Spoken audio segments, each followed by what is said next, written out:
presentation at 8 for the high school staff. So we're going to have to limit our questions because Danielle, I ended up being late to yesterday's session because we were talking and stuff. Got distracted. So again, welcome everyone. I'm going to add the link to the presentation in the chat so that you can follow along. And Michelle, since you were mentioning modeling good behavior on online sessions and things like that, if you could go in and kind of take a look at the chat, and if there's any things that are come up, please feel free to add that, unmute and ask the questions and things like that. So welcome everyone. This session, by the way. What's that? Is it okay that I'm in this session? I'm seeing a lot of my Southview friends. No, that is awesome that you're in this session. Yes, this is a secondary wide session, and so we have people from all 3 buildings here, and so welcome everyone. So I'm going to get started, and people will be reposting in the chat for those just joining us the tiny URL, and that will link you to the actual editable version of this presentation. And the reason I'm doing the editable version is that I'm going to be presenting this, and you're going to have the opportunity to interact with some of these slides as we go through here. And given that it's a Google Doc, though, because if it were you in a class and kids decided to be mischievous, recognize that you can always go to the File menu and select your version history and revert back to a version that you might want to get back to. So the other thing that I'm going to show you as part of this is I'm going to move into distraction-free mode. And distraction-free mode is actually an extension that can be added in with Google Slides. And so it's under add-ons. And what this allows me to do is, as I enter distraction-free mode, and I'm going to get rid of this part, is I'm still able to edit this slide, but all of the other things around it are not there. And so basically what this does is it makes it more like a smart file where I can manipulate things around and stuff like that. And so I'm going to navigate just by using the arrow keys in this mode. So we're talking asynchronous and synchronous, and thank you all who have joined and have muted your microphones. Again, if you have questions, Michelle is going to be moderating the chat and and then as we're going through, you're going to have an opportunity to do a breakout. We're going to ask you to add some things on the slides, so please feel free to join in on those activities. Our agenda today, this is our welcome. I'm going to be going through some vocabulary and tools when we're talking about synchronous and asynchronous. And then we're going to get into some best practice for synchronous. When is it best to use it? When is it best to not use it? And then and some tools to support that. We'll talk about asynchronous. Again, you'll have some time to process and interact around it. And then we'll also talk about culturally responsive deliveries and some strategies to do that. And I'm kind of modeling that as part of this. And that's some of Zaretta Hammond's work that some of you may be familiar with. So here's our welcome. For today, what I'd like you to do, if you could jump over to slide 5, this is an opportunity for you to kind of weigh in on how you're feeling this morning. It's Friday. We've got a weekend coming up. It's been probably one of the most stressful starts to the year with workshop week and stuff like that. So if you want to join in on how you're feeling right now, and of course, people are quickly moving to the middle bottom, and that's where I've been most of the week. But you know what? It's Friday. I'm feeling a little bit more chill, so I'm going to go over there. And so we can kind of see where people are at. And the nice thing is that I can roll over anybody's and I can see who that person is as we go through here, or at least I could yesterday. It's not giving me that. It used to pop up and show me who was feeling that way, so it was kind of nice to see that. For some reason, that's not happening right now. But this kind of takes the temperature of the room and gives you a chance to kind of weigh in and share how things are in a way that takes a little less time than maybe everybody going around and sharing their one word or something like that. So it's a quick synchronous way to do that on a Google slide where we're interactive. All right. Thank you for weighing in. We've got a lot of people who are like, I wonder what this is going to be like as we go through here. So hopefully, maybe by the end, we'll be a few of us here, a few of us here. We'll see. It's nice to see. Yes, it is Friday. It's been a long week. All right. So the first disclosure is that a lot of the information that I'm going to be presenting today actually came from some work that Holly Skadesdem from Bloomington Schools did. And she collaborated on some research from Dr. Cassie Sharber and Dr. Lana Peterson from the U of M L&T Media Lab. Now, for those of you who old timers, this is my 14th year in Edina. Cassie Sharber actually was part of this first studies that we did on one-to-one computing and getting the pilot started and all of that stuff. And so we have a long history with her. And Holly has shared this stuff, and I've made some adjustments to it as we've gone through. And I actually made some adjustments today at 6:30, and there's some exciting things that I'm going to be sharing with you as part of this presentation today. So the next thing, just a quick little thing, as we think back to last spring, and we're thinking about not just Zoom, but web meetings, you may have had students that acted like this. All right, let's see which students decide to join the meeting today. Hi, everybody. Hey, Miss Johnson! OMG, how have you been? Isn't this pandemic crazy? I'm so bored. It has been very crazy. How are you? I'm so happy you asked. I've read, I've painted, I've played all the video games, I dyed my hair, I've made a million TikToks, I've done puzzles, I watched all of Netflix.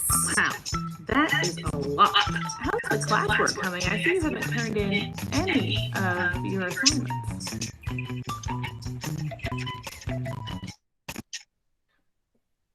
So some of you may have had an experience like that with some of your students last spring.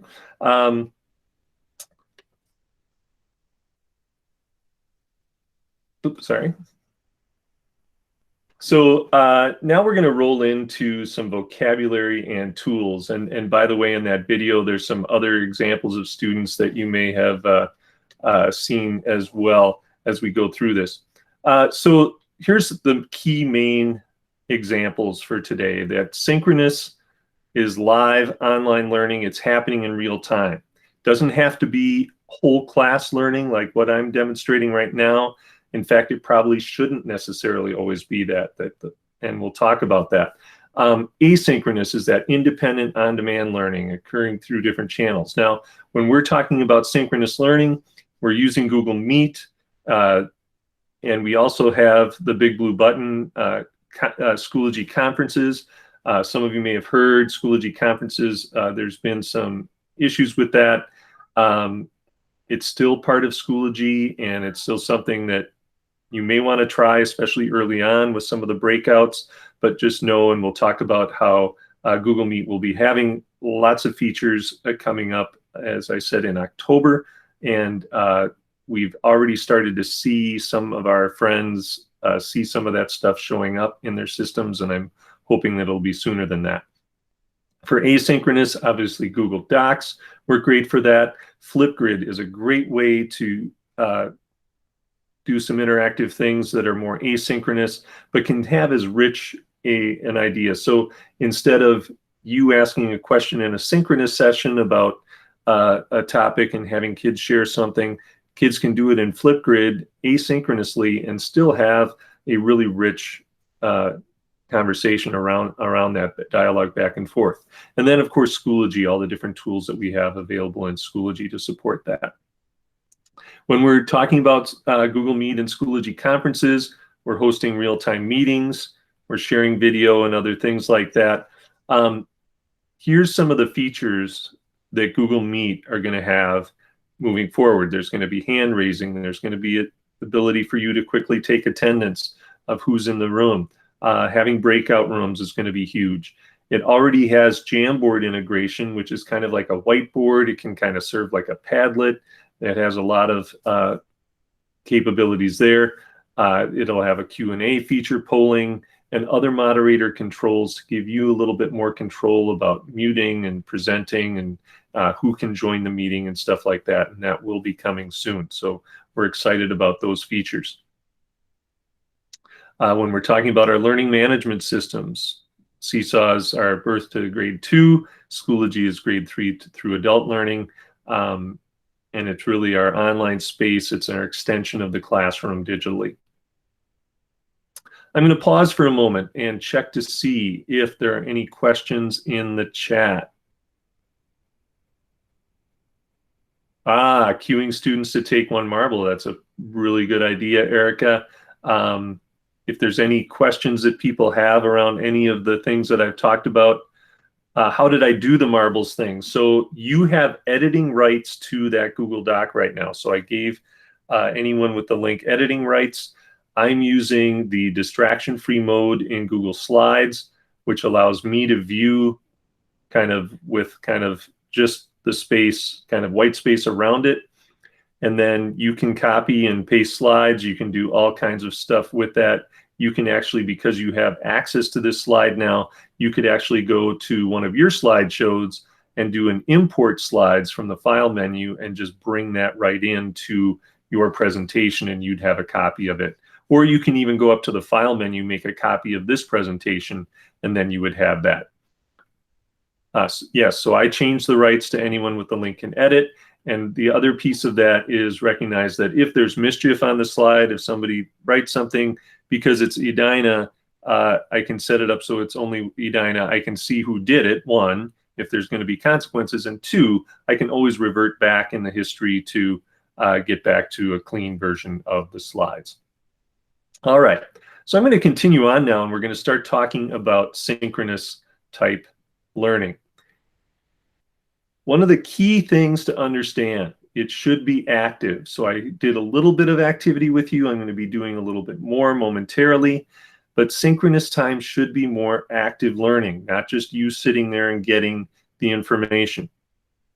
Shouldn't really be used a lot for large lecture. I've had a lot of people feeling like the only way this is going to work if I stream my classroom, and that's not necessarily the case. There's lots of ways that you can do things. And in fact, online educators who have been doing this for a long time hardly do synchronous at all. It's more asynchronous because they found that from a bandwidth standpoint and from the ability to have deeper learning, that asynchronous actually has worked better for them. But we recognize that for many of you, synchronous, it's what you know, and it's what you've done for the last however many years you've been in education. This is year 37 for me. And so I get that part.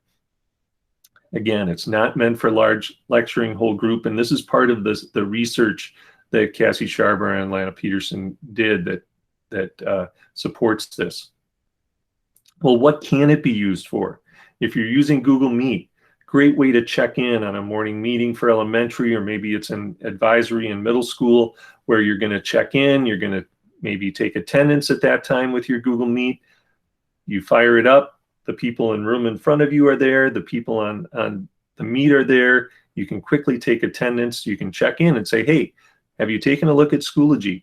Do you understand what's going on for the day? That's going to be a great way to build connection with kids and support them in a way that we might not have necessarily done as well with last spring.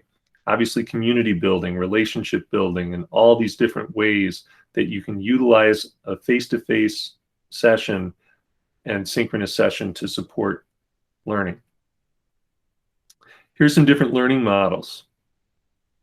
When you might want to do whole group, when you might want to do small breakouts, or when you might want to do office hours or a one-on-one opportunity, and where this works best.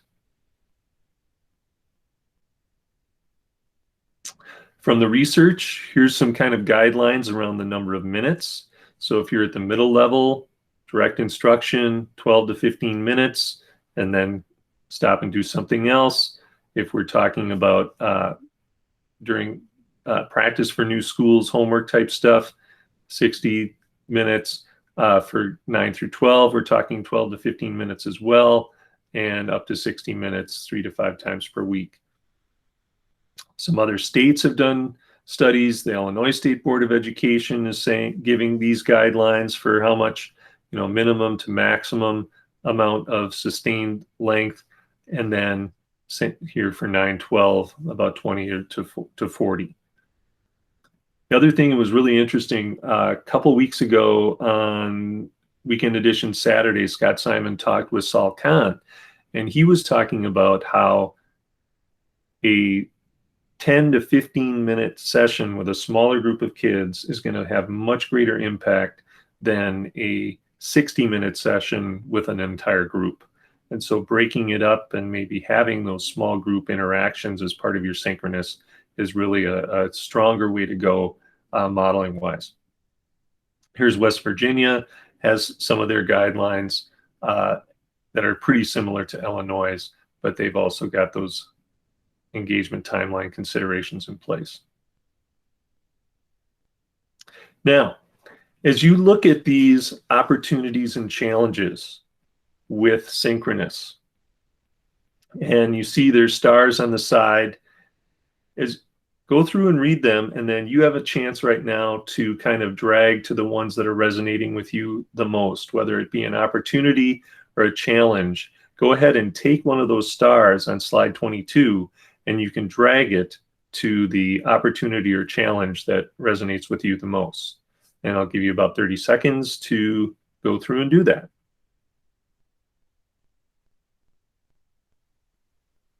So again, we're on slide 22.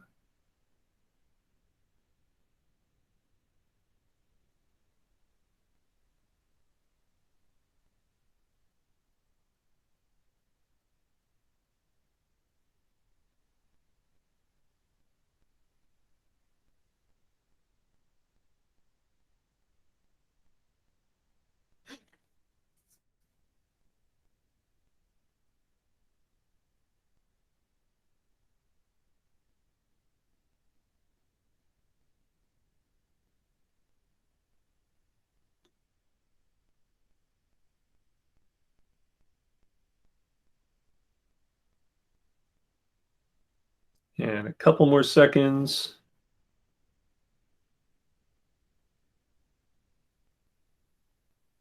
All right, seems like the third bullet under opportunities really is resonating with people. And then those challenges, and for me personally, I think one of the biggest challenges is that equity piece, that the more synchronous sessions we are building into a student's day, it's really taking one of the things that people like the most about our delivery last spring, where it gave them flexibility, and it's kind of making it much more rigid.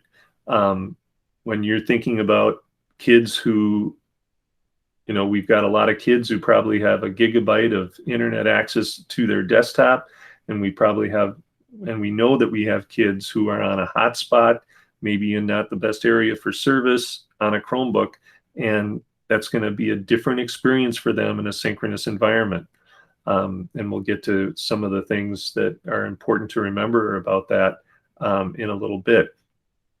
And the other piece is that some of them may have responsibilities, especially if both of their parents are working and they have younger siblings, that might make synchronous and getting to being on all day, attending synchronous sessions hard. So we have said, as for our EVA kids, that the 2 times per week might be the synchronous piece of that for any given class is kind of the minimum expectation, but that could be small group or an individual session as opposed to a large group lecture. So how are we going to do this? Well, one of the shifts that it's important to consider is thinking about, this is what we are used to, the school-based learning. And as we move to remote learning, here's some of the shifts that are going to be happening. And so it's important for us to be thinking about, we're shifting, the learning happens in learners as opposed to happening in school all the time. Obviously, some of our kids are going to be in our class 1 day a week at the middle level, and some are never going to be in your class. So this shift to the learning happening in learners and that learner-centered approach is going to be really critical, and giving learners agency is going to be critical. The pacing, that it's going to be more asynchronous, self-paced, building in the feedback systems and things is going to be important. And so, having things, that interactivity piece, some quick formative assessment ways to do that, it's going to be important, and being able to give feedback, whether it's through the unit guides and having kids reflect on their learning and teachers giving feedback and stuff like that. The student work piece, that learning must be made visible, and we'll talk about some of that.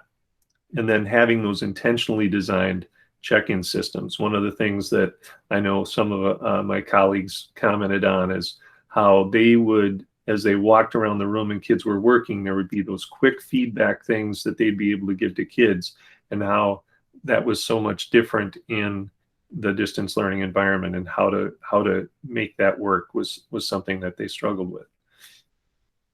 So here's some tips. Make your breakout rooms learning stations. Rotate. Have some different rooms in there, and have small group discussion. Maybe it's students collaborating with one another, or maybe it's even just a one-on-one opportunity for students. And so having those stations set up. And Stephanie DiMichele has developed some really nice templates to support this. And so a lot of this work is based on some work from Dr. Caitlin Tucker, who's done some amazing stuff and put out some really great resources this summer. We had a lot of those in our Applying the Lessons class. But here's some examples of what that whole group sessions might look like. Here's what the small group might look like. And then individual sessions.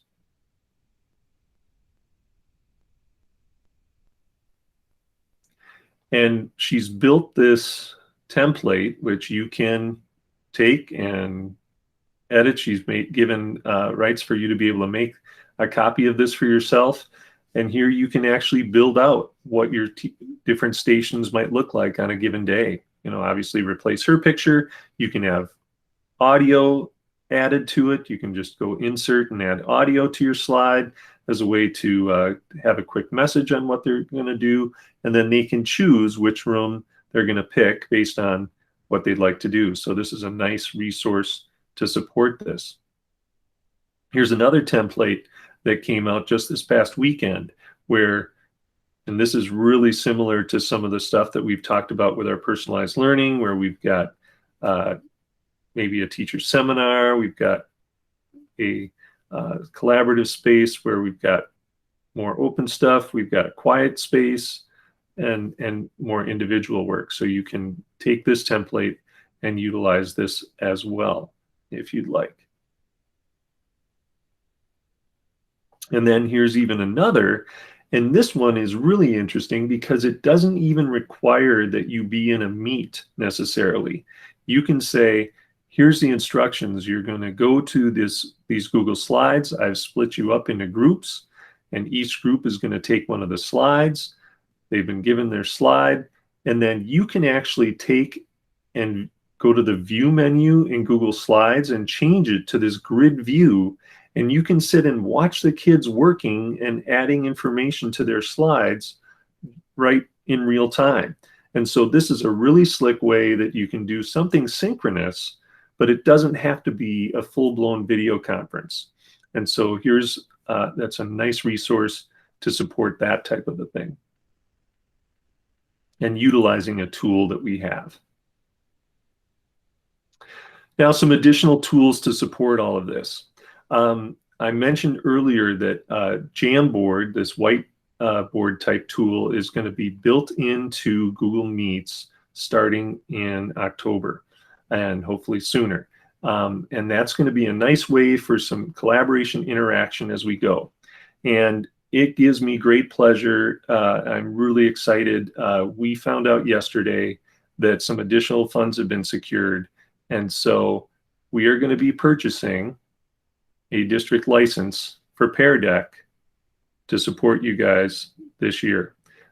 Steve was able to utilize some CARES Act dollars, and so what Pear Deck's going to allow you to do, for those of you who have seen it, it's going to allow you to have some more interactivity in your, whether it's a synchronous session, or it can even be used, and we'll talk about this later, as just a student-led session interactively. And we will also be then able, because it'll be a district license, we'll be building this also into Schoology as well, and utilizing the features that they have built into that.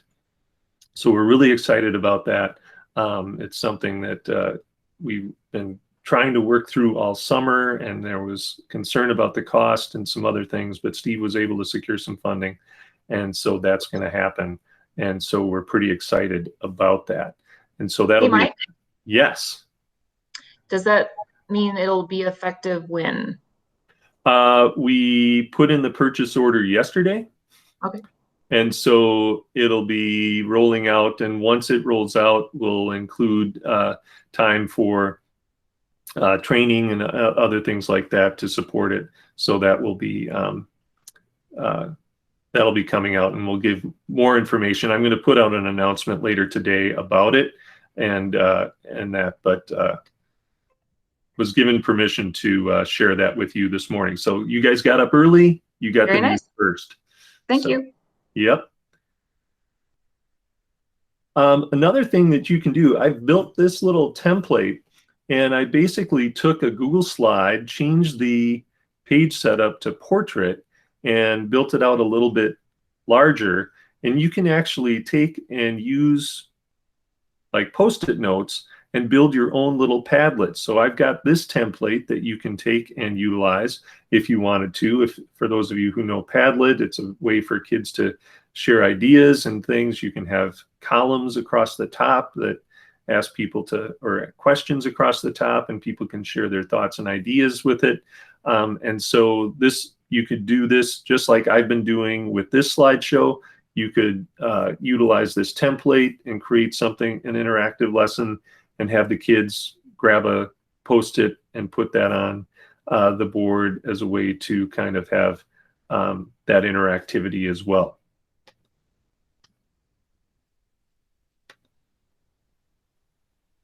All right, so I've shown you a bunch of things. And so what I'd like for right now is for you to go into, if you are in group A through D, if your last name is A through D, go ahead and click on Group Meet 1. If you are E through H, go to Group Meet 2, I through L, Group Meet 3, K through O, Group Meet 4, E through S, Group Meet 5, T through Z, Group Meet 6. And this is a chance for you. What I'd like you to do right now, and I realize that every time I do this, my number is wrong because I keep adding slides and I forget to change this one. But this is kind of a chew portion of this lesson that we're going through today. I'd like you to think about what you just learned about synchronous online learning. And you're going to go to your group and just do a circle share in your group about your thoughts on this. And then it's actually slide 36. And because I'm in distraction-free mode, I can still edit on the fly, which is kind of slick. On slide 36, you're going to go to the group that you are set in, and I'll actually give you 5 minutes here to do this, and add your thoughts and ideas on this slide or for your group. And so as people are talking, you can go in on slide 36 and share your thoughts and ideas around your big ahas or themes that you've heard as part of this first part of the presentation.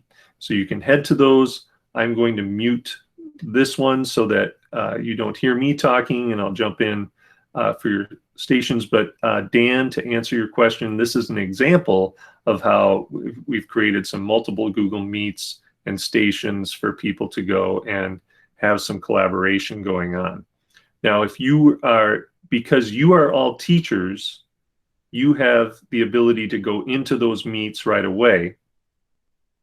If it were a regular class and you were students in Edina, I would have to open each of those meets in advance so that they're open, and then the students could go into them. So the teacher has to open the meet, especially if it's a named meet, first before any students can go into it. And so that's how it's set up. And you can reuse those named meets over and over for each class period, but that's kind of that model. Okay, so I'm going to give you some time right now. I'll be observing slide 36 to kind of see what people are sharing, and then it will come back, and now we'll probably, I've been talking, it'll be 4 minutes. But at 7:35, I'd like everybody back in the main room. And go.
Jessica, if you want to head to another room, that's great. Sorry that happened.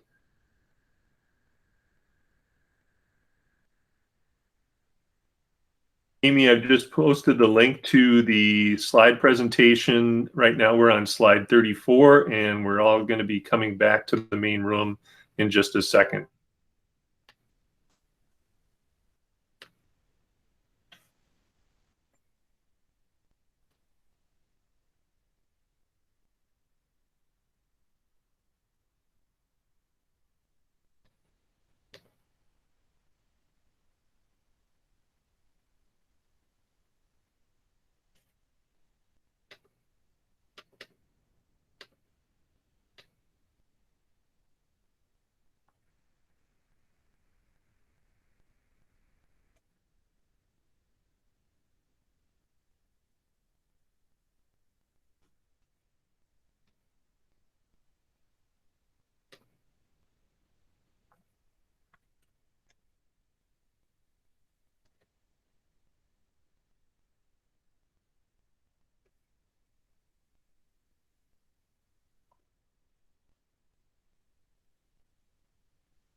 So if you could rejoin the main meet now.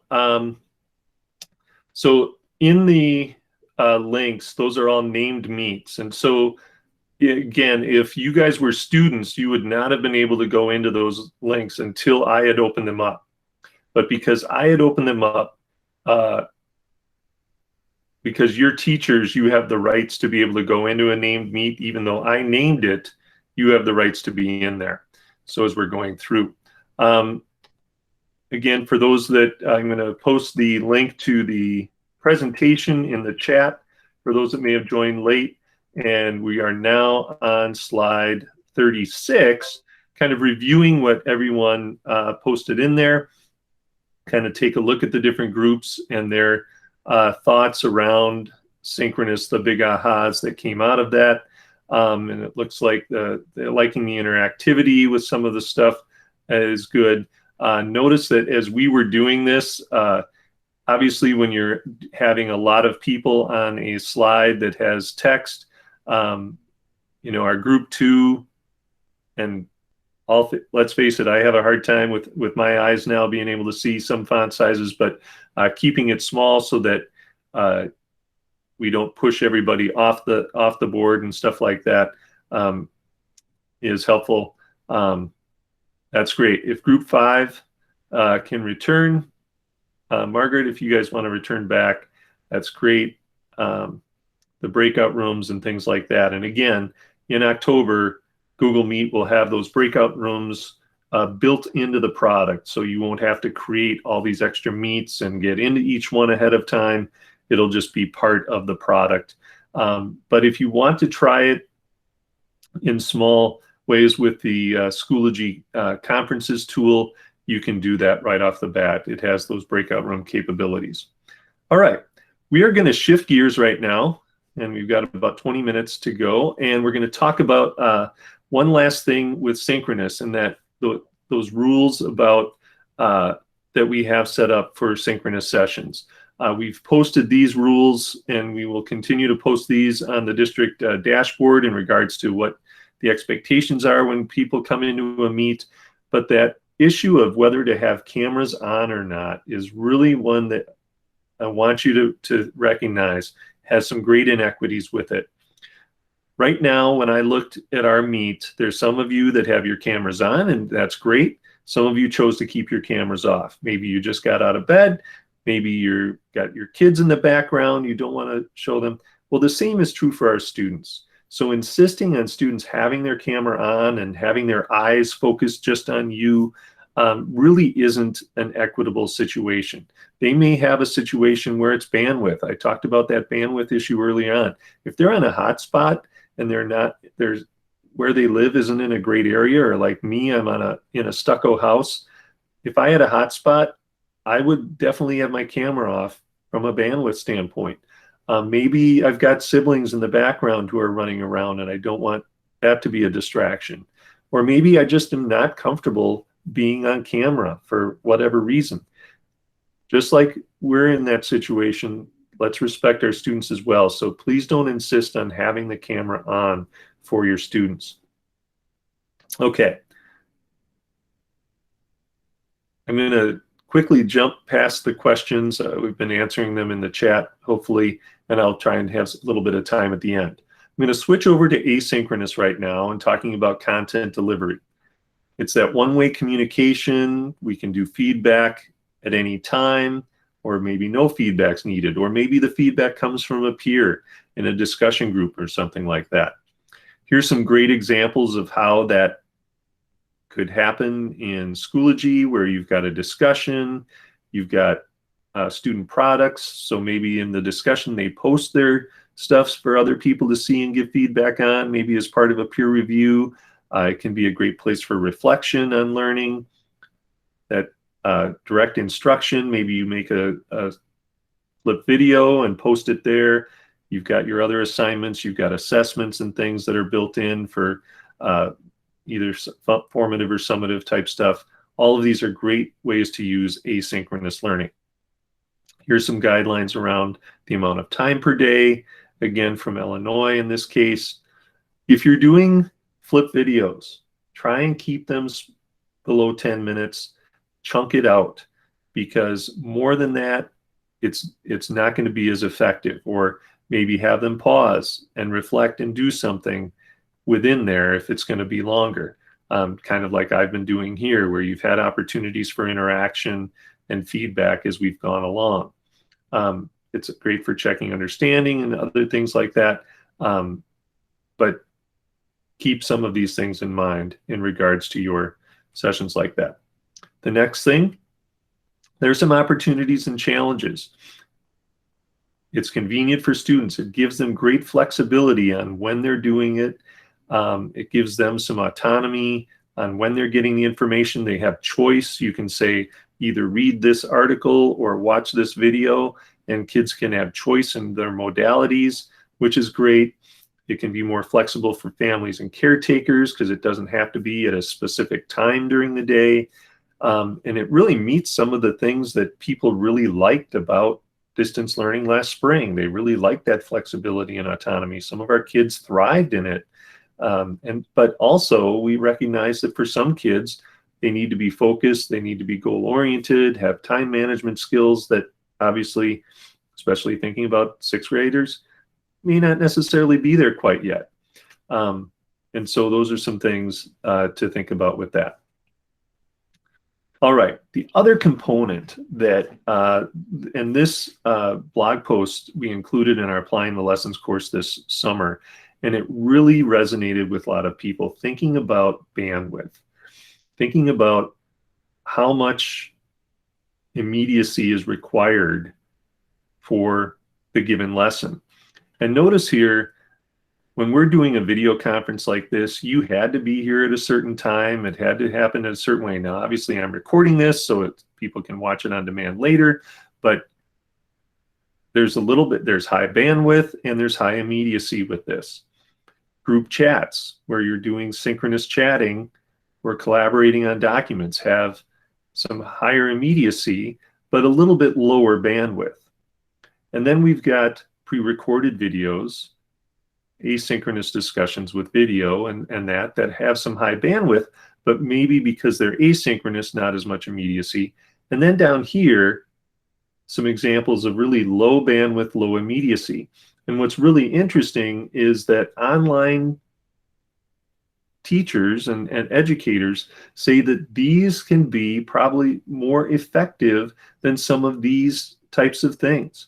And so utilizing those asynchronous opportunities with even low bandwidth, they're not sexy, they're not really cool and flashy, but they can actually have a bigger educational and learning impact.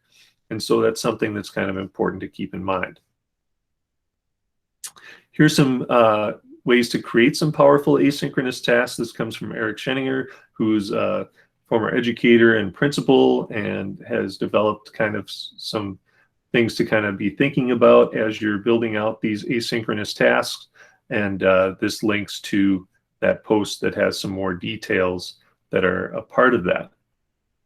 Now, I talked about Pear Deck as being a tool that can be used for asynchronous because you can actually have a student-paced lesson in Pear Deck. But we are also, today, I'm excited to announce a couple more tools to support you. The first is WeVideo. We are getting a district license to WeVideo, and that's going to allow both you as a teacher to edit your videos, make them more appealing, add some different features to them, create smaller clips, for example, on something. But it's also going to be a great tool for our students to be able to express their learning and show what they know. They're going to be able to edit their video right on their Chromebook in ways that we didn't really have available. And I know that with WeVideo in the past, for people that used it, there were like 5-minute time limits with the free version and stuff. But the great thing, it's built right into Google, and it's going to allow our students to really explore and be creative and share what they know in ways that we weren't able to do before. So we're really excited about that. And again, that's part of that CARES Act money that Steve was able to get. And here's the other one that people were asking about quite a bit over the summer, and I didn't think we'd be able to do it, but we are. So Edpuzzle is also going to be included. We will be rolling that out in the next couple of weeks, and that allows you to create more interactive, video-based. You can have clips, you can add questions within those clips, and it's something that I know a lot of teachers really appreciated when it was free in the spring, and we're going to be including that and rolling that out here shortly. So we're really excited about that part of it. And all of these three tools will be, as I said, that we're just got the purchase orders yesterday, so it's going to be coming, but know that these tools can really support us to enhance what we're doing in the classroom. Now, I want to shift as we get closer to the end here about some culturally responsive delivery strategies, because building in ways how to deliver all of this when we've got these three modalities, to me personally, I really believe that for you as an educator this year, if you design for distance learning and take advantage of the fact that you've got some kids face-to-face and take advantage of some synchronous small group or other activities, that's going to be the best learning strategy, and it's going to keep you sane so that you're building one learning path. Now, there may be a couple different modalities if kids are face-to-face or if kids are at a distance, but for the most part, if you can set it up this way, that's going to be really beneficial for you. And a lot of this work and kind of building on this comes from Zaretta Hammond's Culturally Responsive Teaching in the Brain. And she talks about igniting, chunking, chewing, and reviewing as a strategy to employ. And it's culturally responsive, but it also is just a good strategy for building lesson content. And so that ignite piece, you're cueing the brain to pay attention. It might be call and response, provocation, quotes, video, whatever it happens to be. It's that getting the brain to pay attention. Here's some examples of how I did that today in the lesson. Maybe I didn't do it that well with the video, but and obviously when we're doing video online, that's not really the best way to go because but you could have that asynchronously and then have some synchronous follow-up to it. Chunking, feeding the brain right-sized pieces of information, 5 to 10 minutes at a time. It's big picture, it kind of shows you what's happening, but it kind of pulls things, and there's some links to resources in regards to this. But here's how I chunked today. We had the welcome, we had the vocab, the synchronous, asynchronous, and now we're into culturally responsive. So building it out that way is helpful for your students. And then chewing, having time to process the content. You had some time to kind of share with the interactive slides, the opportunity for you guys to chat a little bit about it as a way to chew on this type of stuff. And it can be unstructured. You can use graphic organizers, whiteboards, Jamboard's great for that, those things to help build that. Talking to learn, other types of things that are part of that chewing process. and some examples of what that looks like.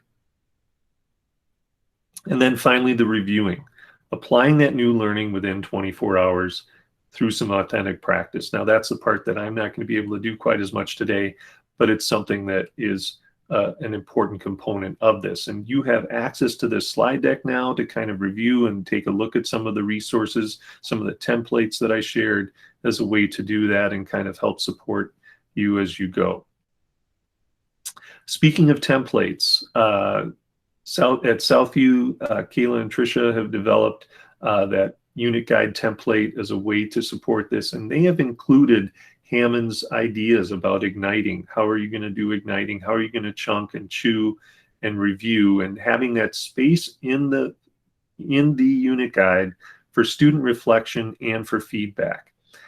This is a unit guide that I took some work that Caitlin Tucker had done on the 5 E's, it's called, to support this, but also I included Hammond's work on igniting and what chunking looks like, what chewing looks like in this process. And it also includes, what does it look like face-to-face? What does it look like online?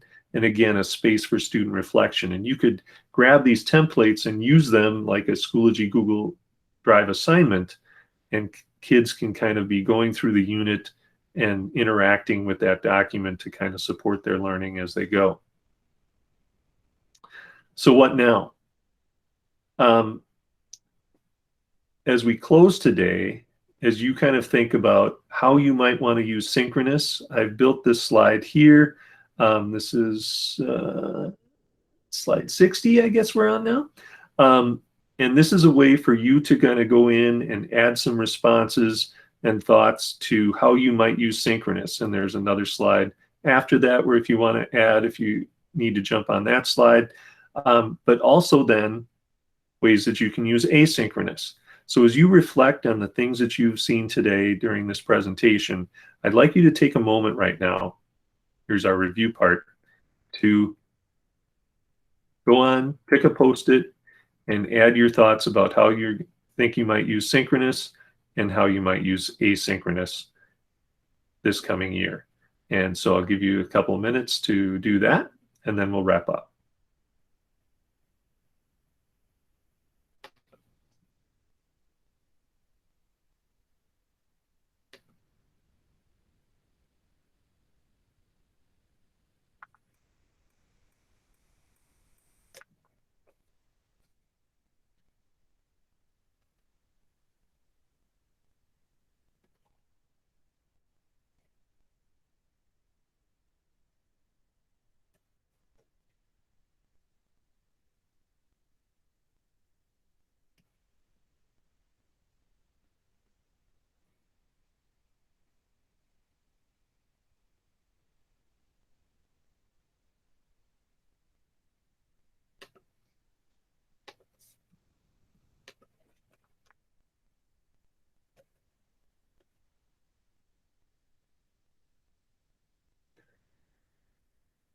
While you're doing that, I'm posting in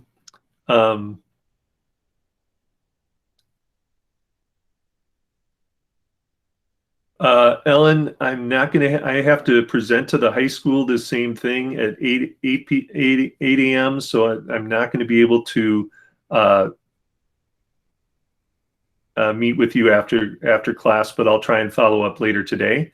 Okay, I'm sorry you're having that issue. To answer Dan Mollick's question, the distraction-free mode that I've been demonstrating today is a slides add-on. So in slides, if you go to add-ons and get add-ons, you can type in distraction and you will see that, and you can add that to your Google Slides. And so as I'm presenting here, when I go to distraction-free mode, it gives me this little icon right up by the title. And when I click on it, it puts it in distraction-free mode. And then up here at the top, there's a little menu, and I can say exit or toggle full screen. I can change my themes. So I could go dark on this, or I could change it to sepia. paper or default as a way to do that. And then when I'm done, I hit exit and I'm back in the edit mode view. Okay. All right. So, and sometimes that happens. So as we finish up, I would like to thank you all. You could use Elizabeth, yes, because in distraction-free mode, I still have access to my extensions in Chrome. I could use Loom and do something in distraction-free mode. So you could be using Loom and manipulating your slides as you're going through, and that would work indeed, yes, if you wanted to record that way. Good question. Any other final questions before we have to wrap up? If you want to unmute your microphone, that's fine. Hey, Mike. Yeah. This is Dan. Yep. I am still trying to figure out how I'm going to do some of the synchronous stuff with the kids that are in the room, because we're supposed to do 2 per week or something like that. And right. Do you have any presentations or slides or anything to share on that? I know we're out of time, but so here's what I suggest. 1, you can project your meet if you're doing something large group. The second thing is that I would, there may be times when you've got your earbuds in and you can do a quick check-in with your EVA kids during the block. You can set aside time where the kids in the room might be doing something that doesn't make a ton of noise. Obviously, it's hard in orchestra, I get that. But then you're doing a quick side conversation with the kids in EVA to check in with them and see what they're doing, or maybe having them do some practice or sharing of music or what have you. That's kind of the main thing. And I think I know that the band teachers at the high school set it up where they did lots of, they may have done 1 large group meet per week, but then they did smaller sectional meets as they went through. All right, I'm going to have to close up here the recording. But thank you all for coming this morning. And if there are other questions, please feel free